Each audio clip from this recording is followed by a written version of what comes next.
Ka minti da ya raka kayan tayo. Yalla bai gani ne tun da ka rarraba kyaututtuka, ni kuma sai dan yi gajeren jawabi. Shuru, ni ne mai girman shugaban makaranta, kai kuma dan karamin lecturer ne. Ka tsaya hurumin ka gane?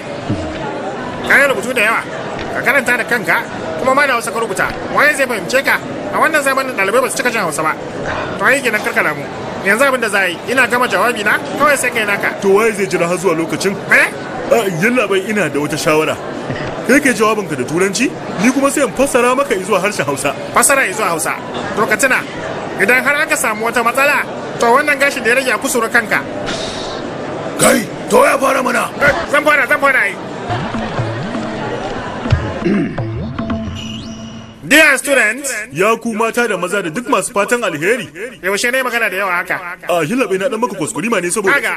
Abin da kawai na faɗa zaka fassara min kalma da kalma. What to what translation?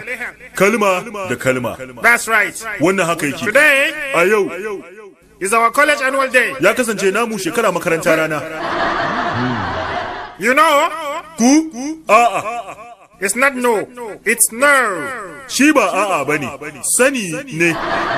It's not N-O, no, it's K-N-O-W, no. Shi bai kasance na o a'a bane, ya kasance ka na o wa sani ne. You are mistaken. Kai kasance kuskurewa. Shut up. Shiru. Not them, you. Ba su ba kai. Not me, you. Ba kai bane. Okay. Shikenan kyau. The whole college. Rami makaranta. It's not a hole, it's whole. Ya kasance ba rami ba, ya kasance gaba daya. Mr. Kailash Chandra. Malam Kailash Chandra. Ni kenan. Ku duba yadda cikin kyautatawa shugaban makaranta yake mun magana. The whole college. Ramin makaranta. I am resigning. Kenan ni ne shugaban makaranta tun da ka je aiki duk da ni ne shugaban makaranta.